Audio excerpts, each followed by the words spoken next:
ढोल से अष्टमी को ढोल बजता था और गौरा नाचती थी, था थैया था थैया था थैया था थैया। और गौरा की जो बेटियां हैं वो भी लाल कपड़ा पहन के था थैया था थैया था थैया। गौरा का प्रिय है ये गंधर्व बाजा। इसको धन से कोई मतलब नहीं है, बस इसका बाजा बजना चाहिए, इसका छंद बजना चाहिए, इसका संगीत बजना चाहिए, ये मैदान में कूद जाएगी। भगवान शंकर ने कहा, इंद्र वो जो मेरा कुल देवता है ना, वो है धन का रसिया और उसके घर में लक्ष्मी है। अच्छा महाराज, उससे उपाय पूछेंगे। सारे देवता कहाँ चले गए? वैकुंठ की ओर। वैकुंठ में भगवान नारायण क्षीर सागर में विराजमान हैं। माँ भगवती लक्ष्मी चरण दबा रही है। अरे बिटिया, लक्ष्मी का पहला दर्शन सेवा से होता है। जिसके घर में सेवावान नारी होगी, समझना लक्ष्मी आ ही गई है, दूर नहीं है, आ गई है। सेवावान धर्म पत्नी लक्ष्मी का एक प्रतिबिंब है, रूप है, दर्पण है। वो दर्पण क्षीर सागर की लक्ष्मी को देखना हो तो सेवा भाव की जो बैठी हुई है अम्मा घर में, उसको देख लो क्या कर रही है। चरण दबावे अपने पति का, यानी सेवा धर्म महान। अहंकार महान नहीं है। अहंकार में अहंकार नहीं है महान, सेवा धर्म महान है। मेरी बहनों ध्यान रख लेना, आज आपकी कथा में बाल गोपाल आएगा। बोले क्यों? क्योंकि मेरे को सगुन हुआ है। जब मैं सवेरे उठा तो उसके थोड़ी देर में जैसे ही मैंने दरवाज़ा खोला, दरवाजे पे एक छोटा बच्चा रो रहा था, माँ। अब मैंने पहचाना नहीं वो कौन बच्चा था, पर छोटा बच्चा था। वो दरवाजे पे अपनी माँ को ढूंढ रहा था कोई छोटा बच्चा। ऊपर गया, वो माँ माँ कर रहा था दरवाजे पे, यहीं बैठा होगा कहीं। वो अपनी माँ को ढूंढ रहा था। मैंने कहा आज हो गया काम। इसको कहते हैं शगुन शास्त्र। क्या नाम है इसका? शगुन शास्त्र। उसने सवेरे सवेरे अपना प्रतिनिधि भेज दिया दरवाजे पर। प्रतिनिधि असली मेरी बहनों, बच्चे में भगवान का अंश होता है। वो प्रभु का अवतार है इस धरती पर। इसलिए अब सुनो क्या हो रहा है। सारे गए क्षीर सागर की ओर। माता लक्ष्मी क्या कर रही है? सेवा धैर्य में परम गहनो योगिनाम अपि अगम्य। सेवा धर्म श्रेष्ठ है बिटिया। जिसकी सेवा करोगे ना, उसको चाकर बना दोगी। चाकर, आदमी चाकर बनता है सेवा से। पति की सेवा करोगे तो वो गुलाम हो जाएगा, आपके आगे पीछे घूमता रहेगा, गुलाम हो जाएगा, गुलाम। क्योंकि सेवा ने उसको बंधन में डाल दिया। अब क्या है? लक्ष्मी चरण दबा रही। लक्ष्मी चरण दबा रही है। इतने में देवताओं का जमावाड़ा पहुंचा। इंद्र को देख करके भगवान विष्णु ने कहा, क्या बात है राजन, तुम्हारे मुख में मुख सूखा हुआ है? बस क्या बताऊं प्रभु, श्राप लग गया संत महात्मा का। साक्षात भगवान शंकर का अंश है दुर्वासा, मेरे को धनहीन कर दिया। अब क्या करूं?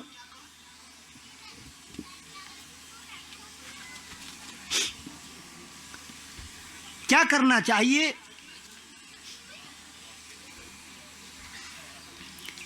भगवान शंकर क्या कह रहे हैं सुनो। अरे देवताओं, मेरी बात ध्यान से सुनो। श्री भगवान उवाच अरेयो पिहि संदेया सती कार्यार्थ गौरवे। अगर तुम अपनी जिंदगी में लक्ष्मी पाना चाहते हो तो दैत्यों को साथ लेकर के समुद्र मंथन करो। समुद्र मंथन करने के लिए समुद्र में तुमको मथानी डालनी पड़ेगी, रई डालनी पड़ेगी। क्या कहते हैं भगवान विष्णु? श्री भगवान वाचे मंथानमय मंदरमय कृत्वा मंथानमय मंदरमय कृत्वा नेत्रं कृत्वा तु वासुकीं। वासुकी नाग की नेति बनानी है, मदरांचल पहाड़ से मंथन करना है। सुनकर के प्रसन्न हो गए देवता, घर गए और पहुँचे मही संगम तीरे। मही संगम तीर का मतलब होता है जहाँ समुद्र और धरती मिलती है आपस में, उसको कहते हैं भागवत में मही संगम तीरे। मंदरांचल पहाड़ को उखाड़ के लाए, एक तरफ दैत्य लग गए और एक तरफ देवता लग गए। मंथानमय मंदरम कृत्वा नेत्रम कृत्वा तु वासुकीं। डूबने लगा वो मदरांचल का पहाड़। नीचे से नारायण ने कच्छप अवतार बना करके उसको थाम दिया। मंदरांचल आगे मंथन होता रहा। इसमें मेरी माताओं जब ये मंथन कर रहे थे देवता, तो 14 रतन एक एक करके बाहर आ रहे हैं, दनादन दनादन। और आज भी जब भागवत श्रवण करने आते हैं, 14 नबी मिले तो 2-4 तो इनकी झोली में गिर ही जाते हैं। 14 की तो बहुत मुश्किल काम है। 14 रत्न कौन कौन से हैं उंगली में गिनो। श्री मणि रंभा वारुणी अमीय शंख गजराज धेनो धनो से शशि कल्पतरो धनवंत्रे विषबाय। सबसे पहले गौ माता कामधेनु प्रगटी। देवताओं ने कह दिया ये गौदान महात्माओं को कर देना चाहिए, संतों को कर देना चाहिए। धर्म का झंडा लगाने वालों का अधिकार पहले दान पे। जो भी धर्म का झंडा लगाते हैं सबसे पहले दान लेने का अधिकार उसी को है।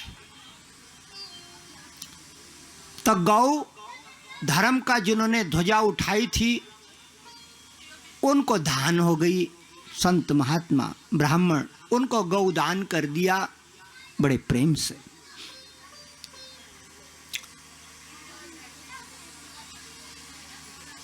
धेनु के बाद घोड़ा निकला, बड़ा उच्च सर्वानाम हायो। वो घोड़ा जमीन से हवा में बात उड़ रहा था। राजा बलि कहता, हाँ ये तो मेरे को चाहिए, मैं इसमें बैठ के आसमान में उड़ूंगा। घोड़े के लिए लालायित हो गया राजा बलि। तीसरा निकला,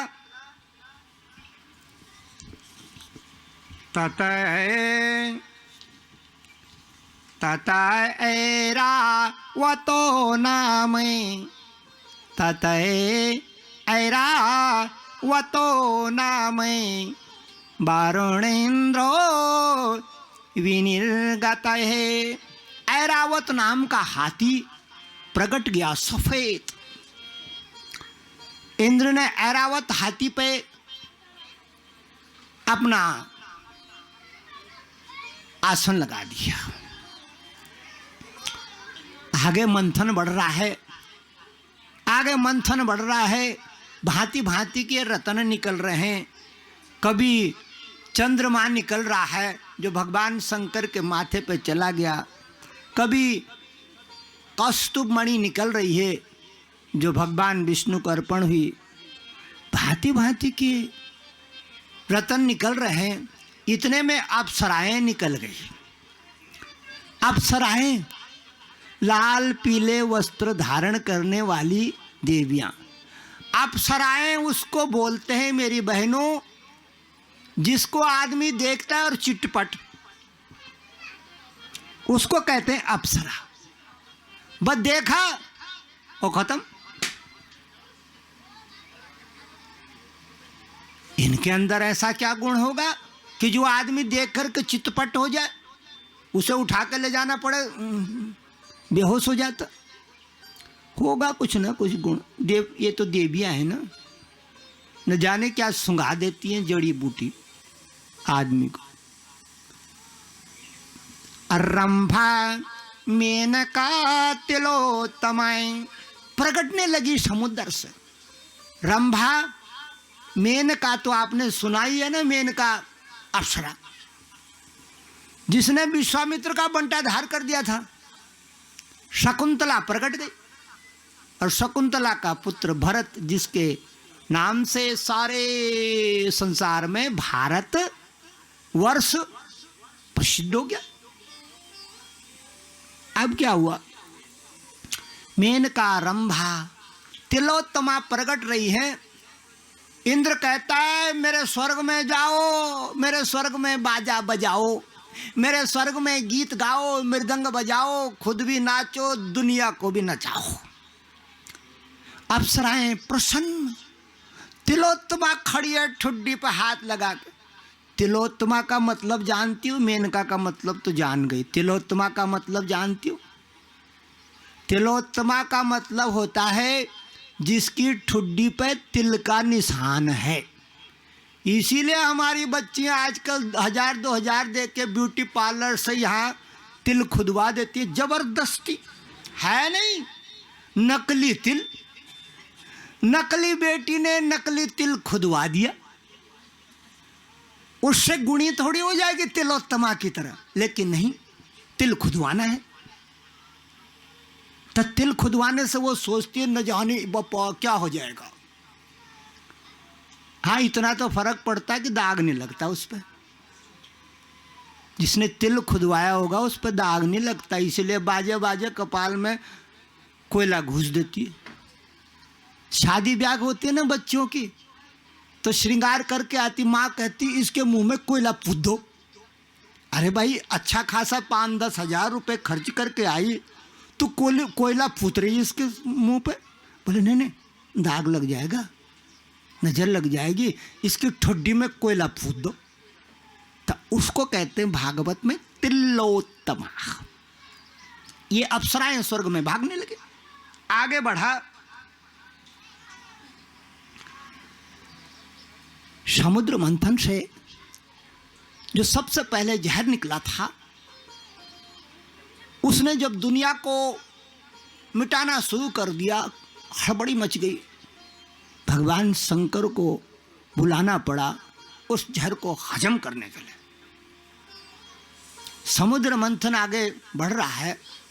अब लक्ष्मी निकल गई। महालक्ष्मी प्रकट हो गई।